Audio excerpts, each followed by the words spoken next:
Bwana awe nanyi.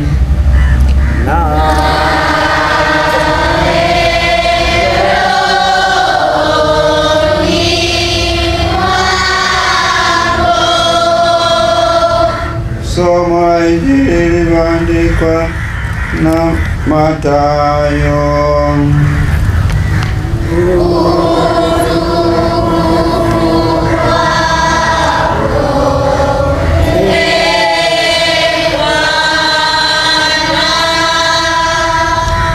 Sura ya 28 aya 16 hadi ya 20.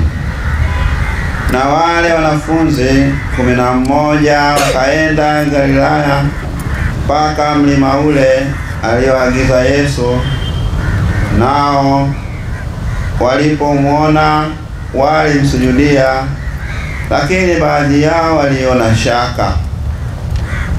Yesu akaja kwao, akasema nao, akawaambia, nimepewa mamlaka yote mbinguni na duniani. Basi enendeni mkawafanye mataifa yote kuwa wanafunzi, mkiwabatiza kwa jina la Baba na la Mwana na la Roho Mtakatifu, na kuwafundisha kuyashika yote niliyoamuru ninyi. Na tazama, mimi nipo pamoja nanyi siku zote hata ukamilifu wa dahari. Neno la Bwana.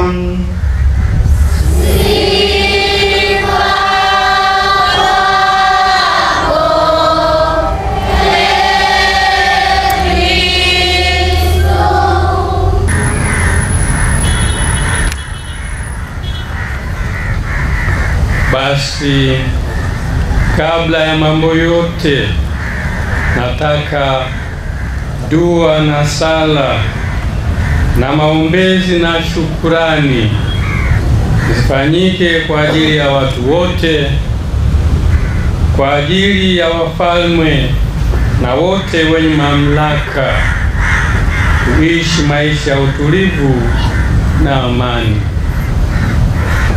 Tumesikia maneno hayo kutoka katika somo la pili, barua ya Paulo kwa Timotheo. Barua ya kwanza ya Paulo kwa Timotheo, kwamba tunalo jukumu la kuombeana, kusali, kuombea watu wote.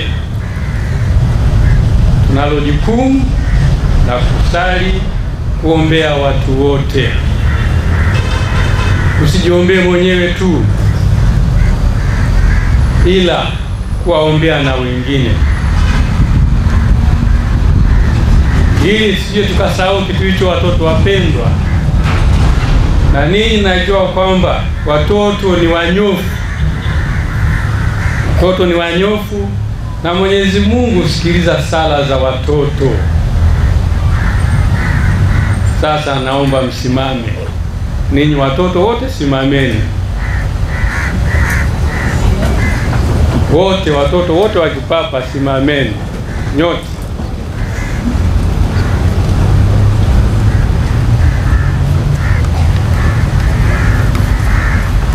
Maana tunataka, si amesema hapa, kabla mambo yote nataka dua na sala na maombezi na shukrani zifanyike kwa ajili ya watu wote. Na sisi, na mimi nataka tufanye kitu hicho.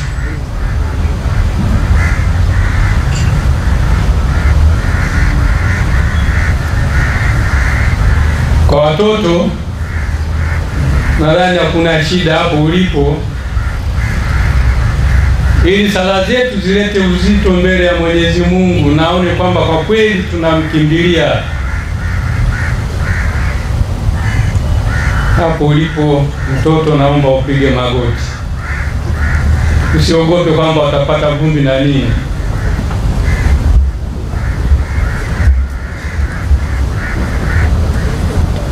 Haya, mikono yako funga. Funga mikono yako kabisa. Yaani mikono yako funga hivi kabisa. Nyote funga mikono. Alafu inua kichwa chako juu, tazame juu wakati tunasali sala moja kwa ajili ya kuombea watu wote.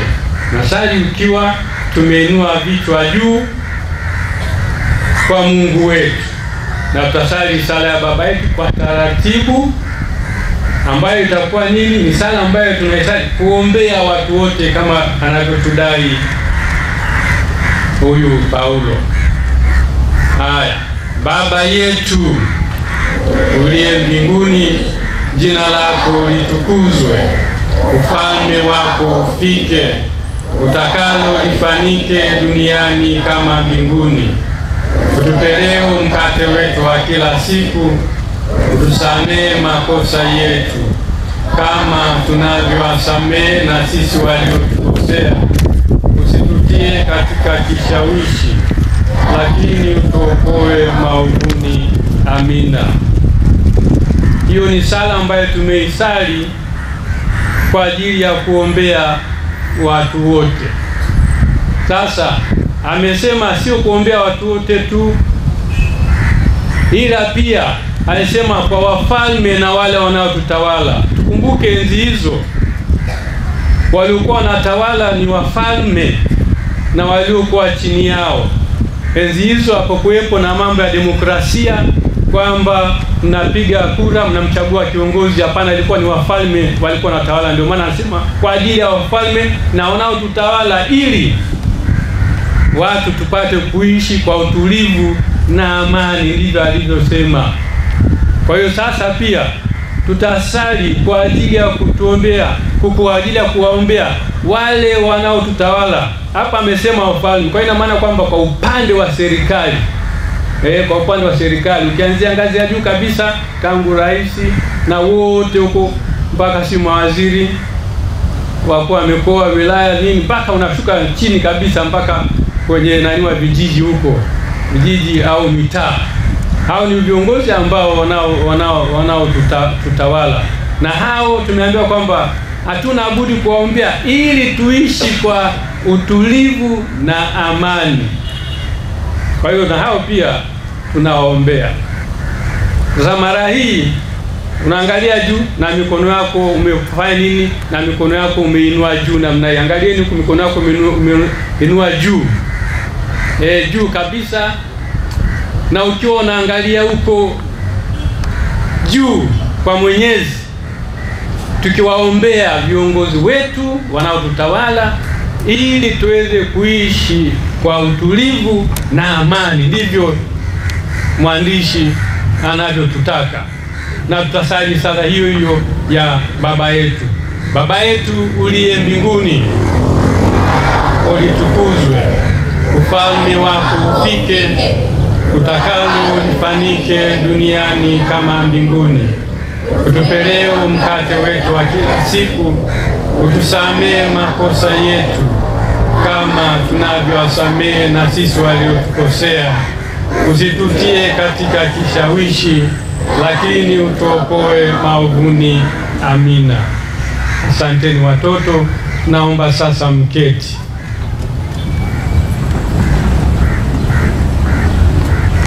Sala na dua na maombi kwa ajili ya watu wote, na pia kwa ajili ya wale wanaotutawala. Ni matumaini yangu kwamba Mwenyezi Mungu amesikiliza sala zetu sisi watoto ambao ni wanyofu, na atatujalia kile ambacho tunachokitamani, yaani hali ya utulivu na amani katika nchi yetu.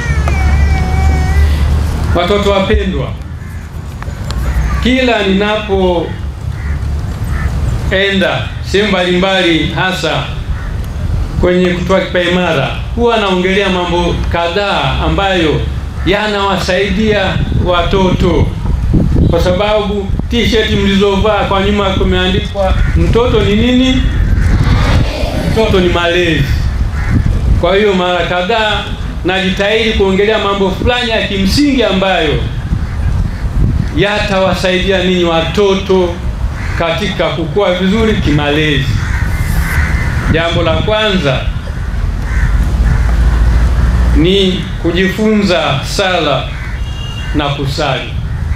Kujifunza sala na pia kusali. Ni vizuri watoto tukajifunza sala mbalimbali na kuzisali. Ziko sala za aina mbalimbali katika vitabu vya sala. Kuna sala ya asubuhi, kuna sala za jioni, si sala ya usiku. Kuna sala mbalimbali pia, sala za kuomba toba, sala za shukrani kwa Mwenyezi na kadhalika. Sala hizo mbalimbali jifunze, zitakusaidia.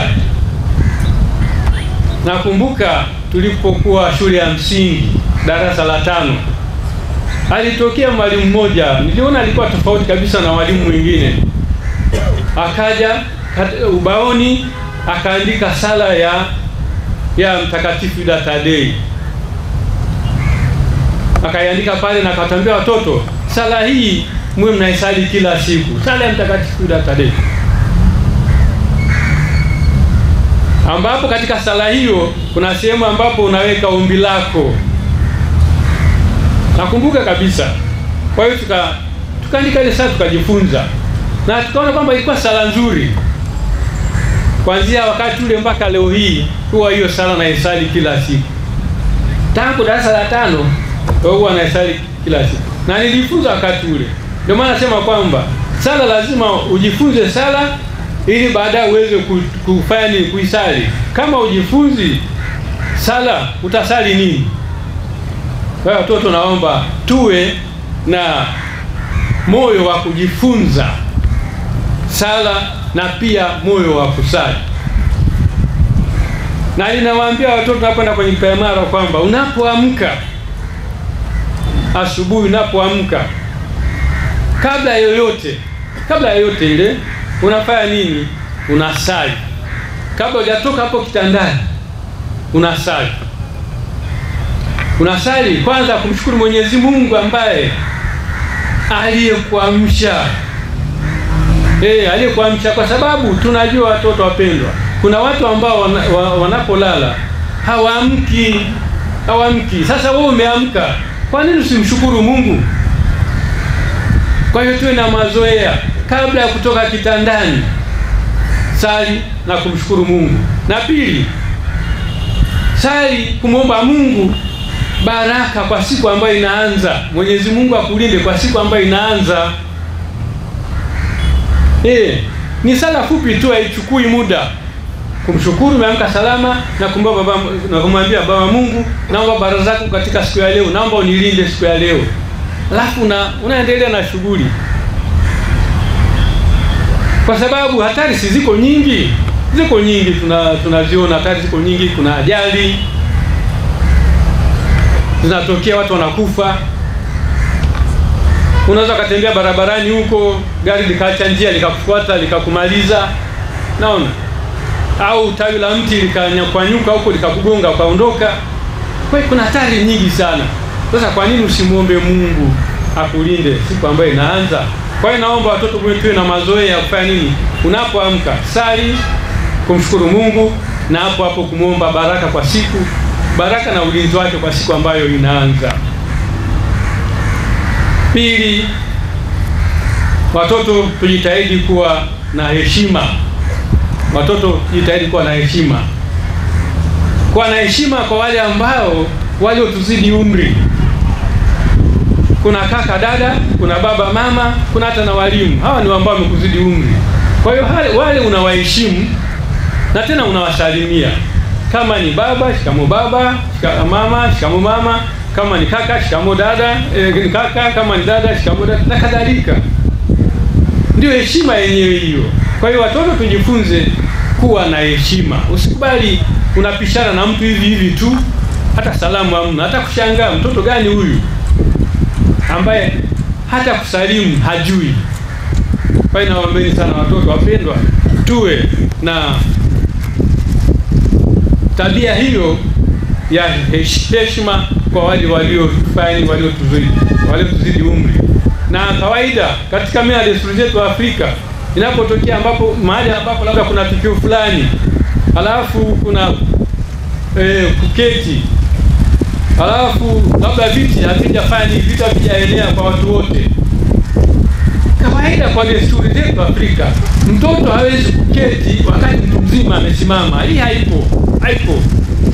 Kwa hiyo mtoto ambaye ana malezi ananyanyuka, mtu mzima anaketi. Sio wewe mtoto unakaa unaketi unajinafasi hivi, afu mtu mzima labda mama mjamzito au mtu ambaye ni mzee anatembea hata kwa mkongojo, wewe umeketi, yule amesimama na mkongojo wake. Hapana. Mtoto lazima tujifunze kuwa na heshima kwa waliotuzidi umri. 3, kuwa na utii. Tuwe na utii. Kuwa na utii na maana kwamba unapotumwa na yoyote, iwe pale nyumbani, baba, mama au shuleni, umeambiwa fanya hiki, unakwenda. Lakini kuna mwingine unaweza kukuta kwamba mtoto anaambiwa nenda hivi, alafu anaenda zake, anaenda kwa shughuli zake, anaenda kucheza, haendi kule ambako alikotumwa.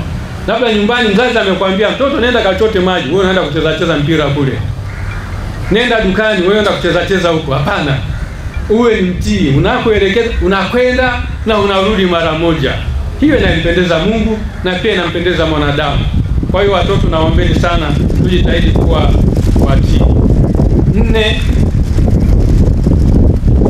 kuwa na moyo wa shukrani. Watoto tuwe na moyo wa shukrani, katika maana kwamba unapopewa kitu na yoyote yule, jitahidi fanya kusema asante. Sema asante. Inapendeza. Na yule aliyekupatia hicho kitu anakuwa na furaha, anaona kwamba huyu mtoto kwa kweli ameshukuru. Usiposema asante wakati mwingine, wala hata fanya nini, hata kupatia tena, kwa sababu anasema hili mtoto halina shukrani. Kwa hiyo unaposhukuru kwa namna moja au nyingine, kama unaomba tena, yule aliyekupatia kitu wakati mwingine anakuwa na hamasa ya kupatia zaidi. Kwa hiyo tuwe na moyo wa shukrani. Iwe ni mzazi amekupatia kitu, iwe nani yote yule amekupatia chochote kile, sema asante. Watoto, hiyo mmesikia? Mmesikia? Ndio. Tuwe na moyo wa shukrani kusema asante. Haijaribu chochote kusema asante. Haya. 5, kusema ukweli. Kusema ukweli. Tujitahidi wakati wote kusema ukweli. Tusiwe watu ambao wanasema uongo. Jitahidi kusema ukweli. Hili ni tatizo kubwa kwetu sisi wa Afrika. Waafrika kusema uongo, yani kama sehemu ya maisha yetu. Ni kama sehemu ya maisha yetu. Kusema uongo na unaona kwamba hujafanya kosa. Wakati kwa wenzetu kusema uongo, yani kosa kubwa sana. Kama vile wewe unavyoona kuua mtu ni kosa kubwa, kwa wenzetu ni hivyo kusema uongo wanaona ni kosa kubwa. Ni hivyo. Kwetu sisi tunachukulia rahisi tu kusema uongo nini. Tuwe wa kweli. Useme uongo. Uwe mtoto ambaye ni mkweli, mara zote anasema ule ukweli. Usidanganye. Kwa hiyo tukue na mazoea haya ya kusema kweli. 6, kuwa wakarimu. Kuwa wakarimu. Mtoto jitahidi kuwa mkarimu. Na mashuleni humo watoto wanatoka katika familia mbalimbali zenye uwezo na zisizokuwa na uwezo, familia tajiri, familia maskini. Sasa wewe ambaye familia yako ina unafuu, labda wamekupatia chochote, na wakati wa mapumziko labda inaruhusiwa kuna duka hapo unanunua chochote, au wamekufungashia kitu fulani, chakula fulani wamekufungashia ukawa nacho. Sasa uwe na moyo wa ukarimu. Kuna mwingine hapo pembeni mwako hana kwa sababu familia yake alikotoka ni maskini. Sasa wewe uliye nacho na yule umpatie pia, ndivyo ninavyompendeza Mungu. Kwa hiyo tujifunze kuwa wakarimu, sio mchoyo. Sio mchoyo kabisa, kuwa mkarimu. Chochote ulicho nacho, pale ambapo inawezekana kumgawia hata mwingine, ufanye hivyo. Fanye hivyo watoto wapendwa. Itakuwa inampendeza Mungu. tusiwe nini wachoyo, tuwe wakarimu. Maana Mwenyezi Mungu ametujalia vitu mbalimbali na uwezo mbalimbali. Sasa vile ambavyo tulivyo navyo tushirikishane. Kama vile tunavyopata jua wote wema na wabaya, jua linawakia, mvua zinanyesha, wema na wabaya. Sasa na sisi pia watoto tuwe wakarimu kwa kusaidiana katika vile ambavyo tulivyo navyo. 7, fanya kazi kwa bidii au kusoma pia kwa bidii. Fanya kazi kwa bidii. Mtoto usiwe legelege. Usiwe ni yule ambaye kila kitu anafanyiwa. Siku hizi kuna wale ambao tunawaita sima house girls, si watu gani wale. Kwa hiyo unakuta katika familia nyingine, yani mtoto hagusi kitu. Eti mpaka house girl afanye nini? Amfulie nguo, amfanyie na hii na hii. Hapana. Hapana. Na wewe jitahidi kufanya kile ambacho kinawezekana kuendana na umri wako. Mfano mtoto wa darasa la 6 la 7, eti unafuliwa hata socks ambazo umezivaa sasa hivi hapo. House girl akufulie. Na nguvu unazo. Hapana, haipendezi. Na mikono unayo. Ungekuwa mlemavu sawa. Sawa, lakini mikono unayo. Subiri ufanywe kila kitu.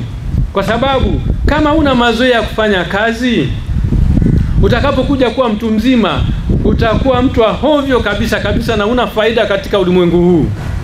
Kwa sababu huna mchango wowote, unakaa tu ufanywe kila kitu. Kwa hiyo watoto wapendwa, na wasi sana tusiwe watu ambao tunafanywa kila kitu, au tusikubali kudekezwa. Ukiona mzazi wako anakudekeza, mwambie, mama, niache na mimi nifanye kazi. Ukinidekeza huko baadaye unanitakia maisha mabaya. Ndio. Kwa hiyo tujifunze shughuli ambazo tunaweza. Kwa mabinti hata kupika, unaenda jikoni unaona mzazi wako anavyopika, mama anavyopika, unajifunza kupika na kadhalika, inasaidia. Kwa sababu kuna wengine ambao wanaolewa hawajui hata kupika. Hata uji hajui kupika. Fikira binti miaka 20 na kitu huko, hata uji hajui kupika.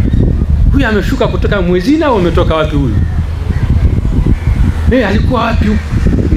Kwa hiyo tujitahidi watoto, tufanye kazi pia. Usikae tu hivi hivi. Tuwajibike. Na mashuleni pia tufanye nini? Tusome kwa bidii. Usikubali kupoteza muda. Soma kwa bidii kabisa kabisa.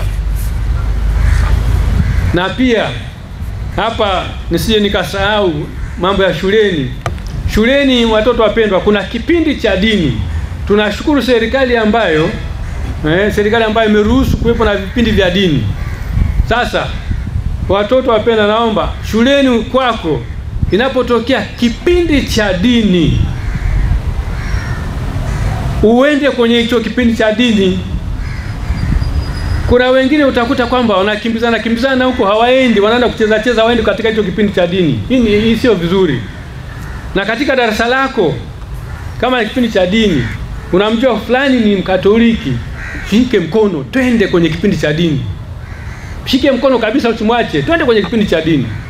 Kwa hiyo tujitahidi kabisa watoto wapendwa, tunapokuwa mashuleni, kile kipindi cha dini tushiriki.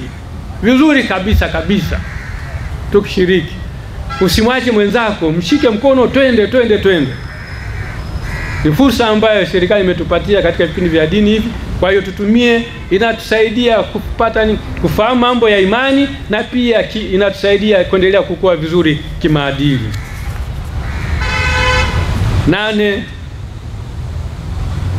kutunza mali binafsi na mali za umma. Tuwe watoto ambao wanapenda kutunza mali zako, mali yako na mali binafsi. Mali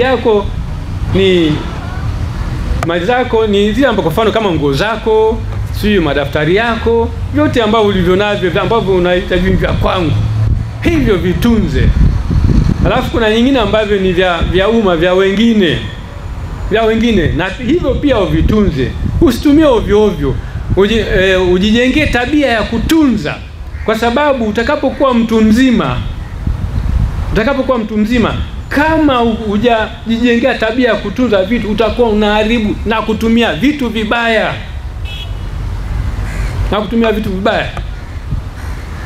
Na ndio maana utakuta kwa mfano mtu amepata nafasi kubwa labda hata serikalini, na amepewa hata gari la kazi na kadhalika, gari nzuri tu, alafu utakuta gari nzuri kama tunaita VX gari namna hiyo, au mashangingi wanasema nini, gari namna hiyo, alafu kwa sababu hujapata malezi, utakuta kwamba ndio unatumia kwenda kusombea mkaa.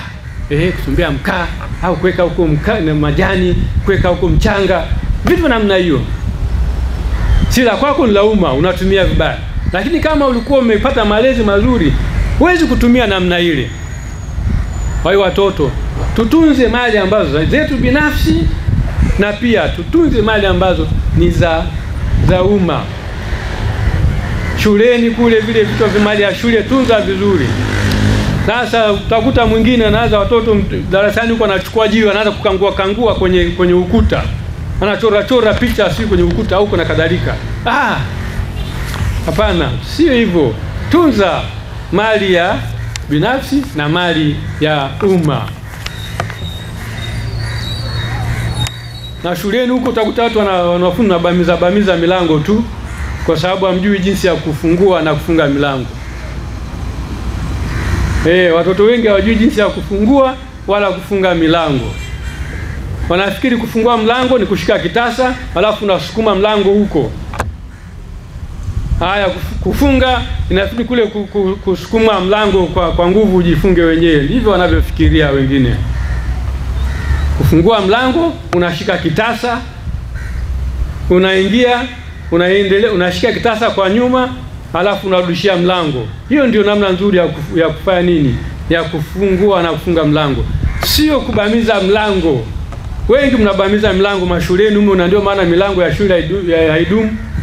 Nyumbani huko pia wengine wanabamiza milango, ndio maana milango mingine haidumu, na pia hata na nyumba zinapata nyufa kwa sababu ya kila wakati pa milango inabamizwa. Sasa nyumbani kwako ukisikia mtu anabamiza mlango, wewe piga makelele kwa sauti kubwa, hata kama ni baba yako au mama yako amebamiza mlango huko pa. Wewe sema kwa sauti, ni nani huyu asiyejua kufunga au kufungua mlango? Sema kwa sauti tu. Hata kama baba yako mama yako, ili ajifunze pia. Aone kwamba kuna kitu kizuri ambacho kinatoka kwa mtoto. Ni nani huyu asiyejua kufunga mlango? Wewe piga makelele hivyo. Kwa sababu wengi hata watu wazima wamezoea kubamiza milango tu hivi pam. Tujifunze vitu namna kutunza mali. 9.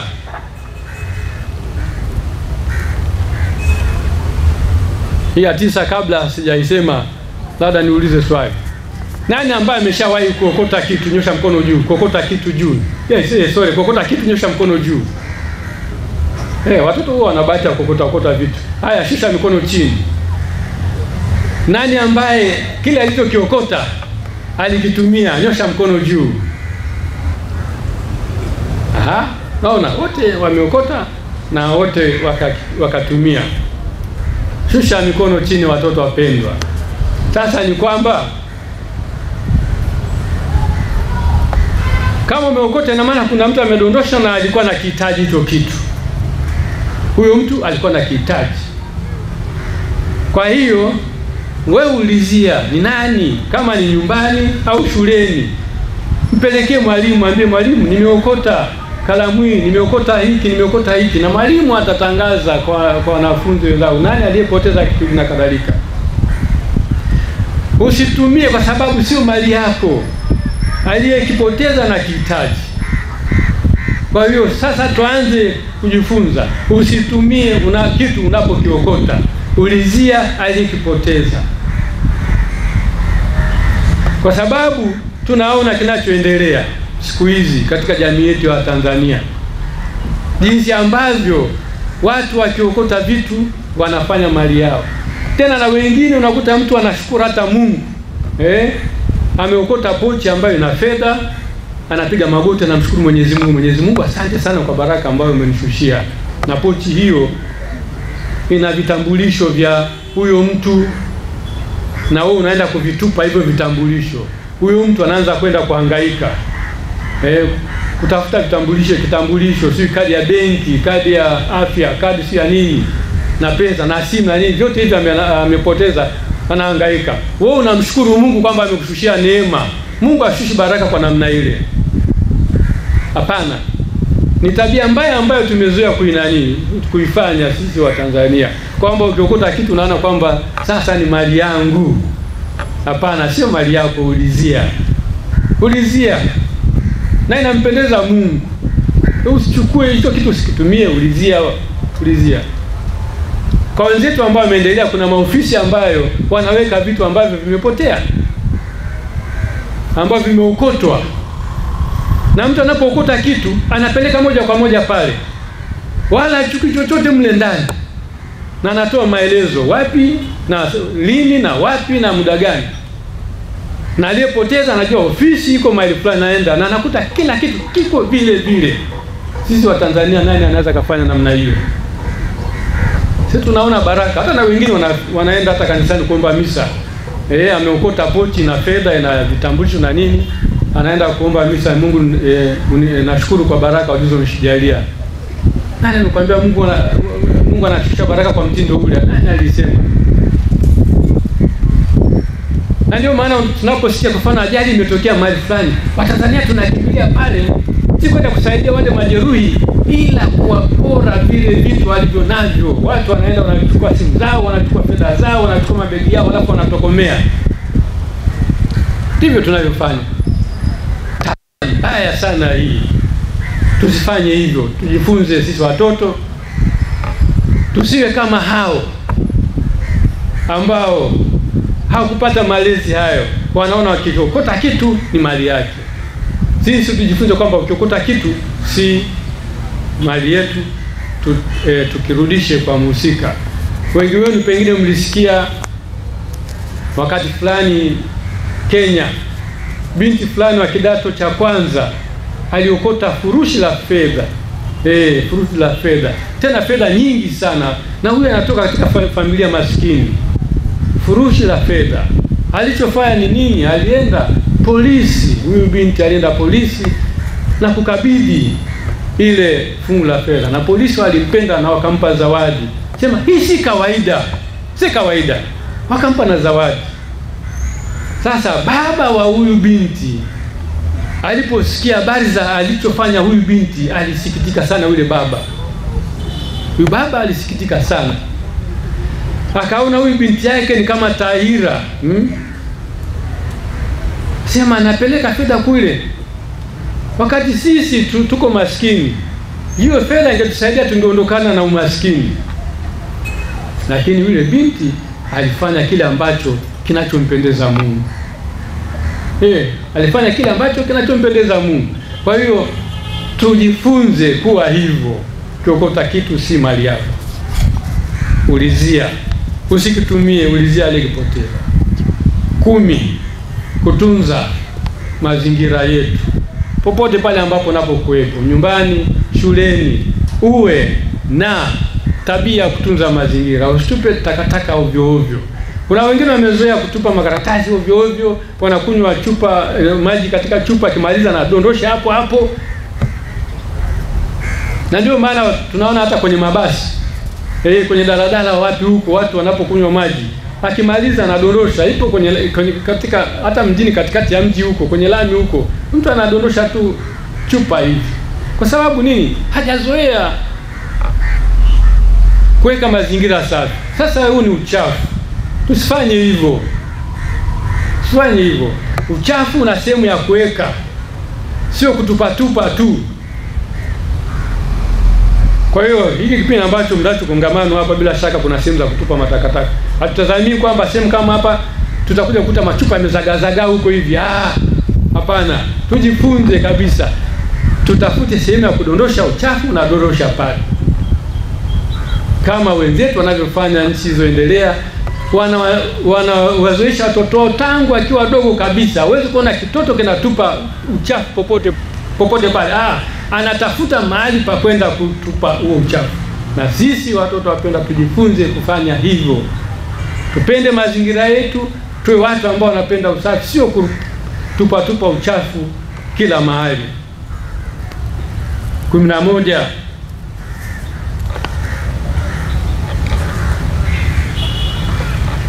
Majumbani mwetu, watoto wapendwa, kuna familia ambazo zina uwezo ambapo kuna hizi runinga, kuna runinga katika familia zetu. Sasa kuna movie mbalimbali ambazo zinaonyeshwa katika runinga zetu. Sasa kuna nyingine ambazo unakuta za vita, watu wanapigana, watu wanauana na kadhalika. Sasa mtoto ambaye ni makini za namna hiyo haifai aziangalie video hizo za mauaji, kwa sababu unapoangalia namna hiyo inakujengea tabia fulani ndani mwako ya ukatili. Kwa hiyo za namna hiyo siangalie, kwamba unaona watu wanapigana vita, watu wanarushana risasi, si na nini unaangalia unafurahia. Hapana, hiyo kabisa achana nazo, kwa sababu itakujengea tabia ya kufanya nini, ya kuwa na uadui na wengine, tabia ya ukatili. Kwa hiyo hizo tusiangalie.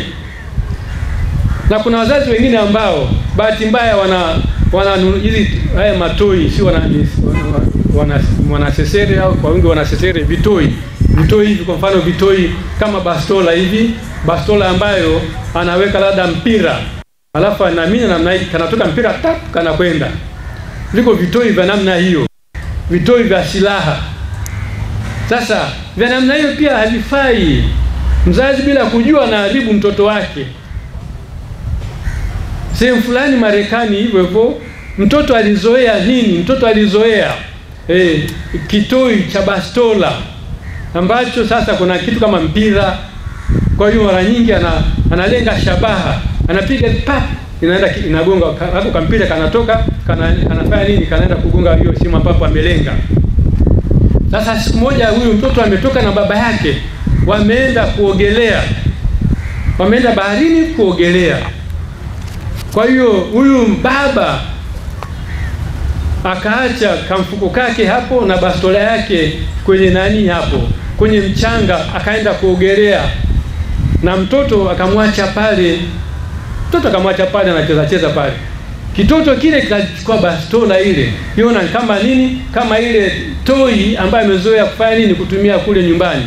Kwa hiyo akachukua ile bastola, alafu akafanya nini, akamlenga baba yake kule, na akaminya pale na kwa kweli risasi katoka, akamulia baba yake kule majini. Naona si ameshazoea hicho kitoi cha bastola kulenga shabaha. Kwa hiyo ni hatari sana kwa wazazi kwa watoto hao wanasesere au si vitoi ambavyo ndio silaha. Ni hatari sana, unamjengea tabia ambayo baadaye utakuja kujuta. Kwa hiyo na sisi tusikubali kutumia hivi vitoi ambavyo ndio silaha ambavyo wala tutakusaidia. Haya, 13 au 12 sijui, 12 nadhani. Kuepuka michezo ya hatari. Watoto wana michezo ya hatari sana. Michezo watoto ambao wanayocheza ni hatari sana, lakini kimsingi kwa kweli ni Mungu kwa kweli anayelinda watoto. Kwa sababu watoto wana michezo ya hatari sana. Unaweza kukuta watoto wanafanya nini, wanafanya nini, wanapangana, wengine wanakaa kule, wengine wanakaa huko. Alafu wanachukua mawe. Kwanza kurushana mawe, tena mawe sio mawe magumu yale. Mnarushiana mawe. Lakini Mungu anaepusha. Lakini ile ambayo unalomrushia mwenzako likimkuta linamjeruhi vibaya sana. Haya, kuna sehemu fulani wewe kuona kwenye vijijini, sehemu fulani kuna kilima kirefu, watoto wanamwaga maji kwenye kile kilima, wanamwaga maji, alafu wanateleza pale kwenye kile kilima, wanateleza mpaka bondeni kule. Tena wanateleza kwa makalio yao, sio kwamba wamekaa ila kwa makalio yao. Kwenye kile kilima hivi anatokea mpaka bondeni kule. Sasa hapo hicho kwenye kilima huko, kama kuna kinini, kama kuna kitu kama kamisumari ama kama kakijiti ama kakijiwe, ile spidi iliyotoka nayo huko juu kakutana nacho mahali, si kinakumaliza, kinakuchana. Lakini Mungu kwa kweli anatulinda. Mungu analinda sana watoto, kwa sababu watoto wana michezo ya hatari sana, ya hatari sana. Na kule kutokujua kwenu kwa kweli ndio ambacho Mungu anachofanya kuwalinda watoto. Vinginevyo watoto wangekuwa wanaumia sana, kwa sababu michezo ya watoto ni hatari sana. Pale ambapo inapowezekana kukwepa michezo ya hatari, fanya hivyo kwa kweli. Ile mchezo ambao kwamba huu ni hatari kwangu mimi ama hatari kwa mwingine, huyo acha kabisa. Basi watoto wapendwa, nisiseme zaidi. Naomba myazingatie hayo ambayo niliyosema, myazingatie kwa umakini. Katika Injili tulisikia Kristo anawaambia wale wafuasi wake, nimepewa mamlaka yote mbinguni na duniani. Basi nendeni mkawafanye mataifa yote kuwa wanafunzi, mkiwabatiza kwa jina la Baba na la Mwana na la Roho Mtakatifu, na kuwafundisha kuyashika yote niliyoamuru ninyi, nami niko pamoja nanyi hata ukamilifu wa dahari. Tumesikia haya.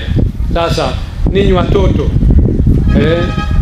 mfanye nini? Muishi hayo mafundisho ya Kristo. Sisi tumeshabatizwa, basi tumshuhudie Kristo katika maisha yetu kwa kuishi maisha ambayo ni mazuri. Hapo tunakuwa nani? Tunakuwa wamisionari. Tunakuwa misionari. Unapokuwa mtoto ambaye ana malezi anayefanya yanayempendeza Mungu, tayari unakuwa misionari, kwa sababu maisha yako yanamvutia mwingine ambaye alikuwa anaishi maisha ovyo ovyo. Kwa hiyo tayari hapo umefanya nini? Umetenda kile ambacho kimesemwa hapa, kawafanye watu kuwa wanafunzi wangu. Kwa hiyo na wewe umfanye mwingine ambaye hakuwa mwanafunzi wa Kristo, alikuwa anaishi ovyo ovyo, aanze kuishi vizuri kwa kuona na kutazama maisha yako, akaiga kile ambacho ni kizuri kutoka kwako. Sisi ni wamisionari na tuendelee kudumu kuwa wamisionari. Tumsifu Yesu Kristo. Niendelee kuwakaribisha wote ambao mmekuja katika eneo hili. Hapa ndio panaitwa Tabata Magengeni. Ukisema Tabata Magengeni utapotea kabisa. Watakushusha hapa kwenye kituo cha basi hapa. Tabata Magengeni, barabara ya Segerea inayokwenda seminari kuu ya kwetu hapa jimboni. Nichukua muda huu mfupi basi kumtakia kila mmoja kila laheri, kila la baraka, kila la neema, na mkae mkijua mkiwa na furaha na kwamba mmefika katika eneo la tukio. Karibuni sana. Sasa kuna zawadi ambayo ni ya kimisionari, jimbo kula Dar es Salaam. Basi mjongee Baba Askofu, tunaomba upokee zawadi hii. Ni mchango wa umisionari kwa kazi za uinjilishaji na uenezaji dini. Watoto wanamkabidhi, makofi.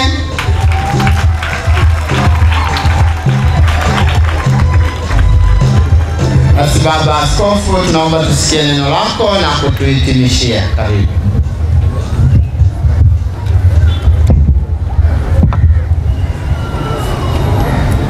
Watoto mpo?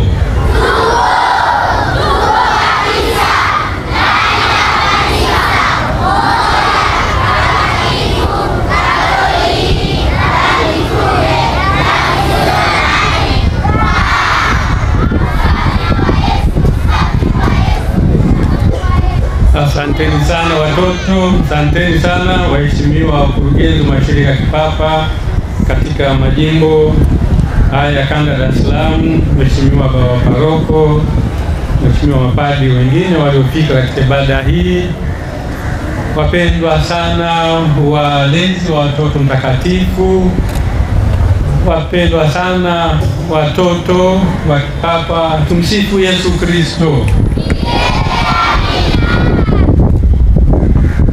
Tunamshukuru Mwenyezi Mungu aliyewawezesha ninyi watoto pamoja na wakurugenzi wenu na walezi wenu mkafika hapa Dar es Salaam kwa ajili ya kongamano hili la utoto mtakatifu. Kongamano lenyewe, watoto wapendwa, kuna mawili: kujinoa katika mambo mawili, katika masuala ya kiroho na pia katika masuala ya malezi. Kwa hiyo ninawaombeni sana watoto wapendwa, tuzingatie sana yale ambayo tutayafundishwa katika hizi siku mbili tatu, ambayo yatatusaidia katika maisha yetu ya sasa na maisha ya baadaye. Kwa hiyo naomba muyazingatie kabisa kabisa, na mtakaporudi nyumbani, urudi ukiwa mpya, ukiwa tofauti na ulivyokuja, kwamba utakuwa umepata elimu mambo fulani ambayo hukuwa umeyajua na utakuwa umeyapata na yatakusaidia katika maisha yako ya baadaye. Nawashukuru sana hasa walezi kwa kweli na hao wakurugenzi kwa kazi kubwa wanayofanya kwa ajili ya utoto mtakatifu. Kazi kubwa sana. Kwa hiyo naomba msikate tamaa, mwendelee kutoa ushirikiano, hasa hizi siku ambapo mko hapa, mambo yaweze kwenda vizuri. Ninawatakia kongamano zuri, mlishiriki vizuri kabisa kwa utulivu na kwa amani na kwa furaha zote, na mtakapomaliza kongamano muweze kurudi majimboni kwa moyo wa furaha, moyo wa shukrani na moyo wa upendo ukiwa umejaa. Ukirudi nyumbani kule unakuwa sasa tofauti kabisa. Hivyo kila laheri na Mungu azidi kuwa pamoja nanyi. Tumsifu Yesu Kristo. Sasa tusimame tupate baraka.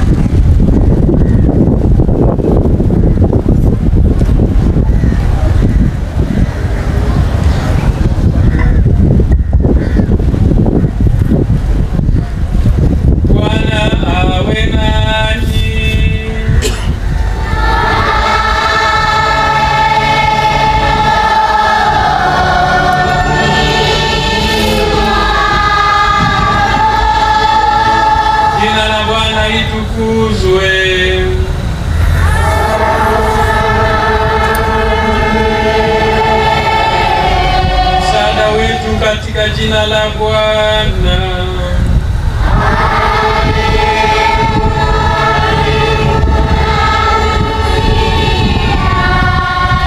Namisheni vichwa vyenu mpate baraka.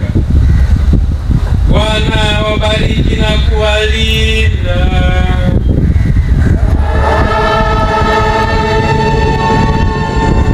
Awaangazie nuru ya uso wake na kuwafadhili.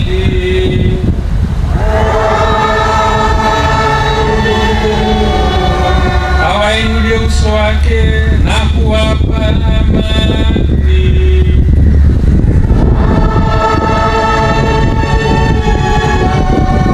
Na baraka yake Mungu Mwenyezi, Baba na Mwana na Roho Mtakatifu niwashukie na kukaa nanyi daima.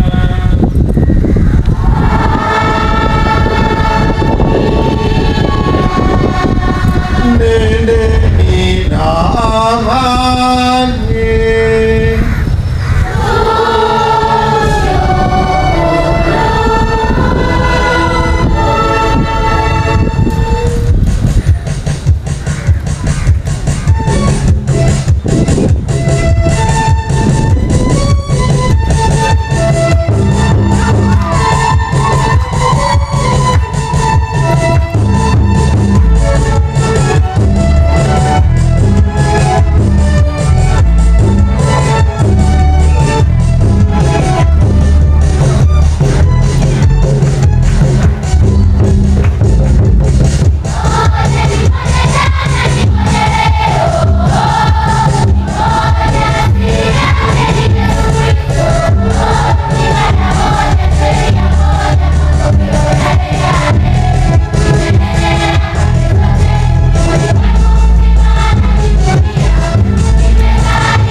majina naitwa Lightness Emmanuel, natokea katika parokia ya Tabata Kristo Mfalme Magengeni. Nimefurahi kukutana katika hili kongamano hili, nimekutana na wenzangu wengi sana ambao siwatambui, najihisi vizuri sana. Asante. Kwa majina naitwa Neema Atanas, natokea jimbo kuu la Dar es Salaam. Kwa leo, siku ya leo nimefurahi sana kwa kumuona baba askofu Henry mcha Mungu. Asante.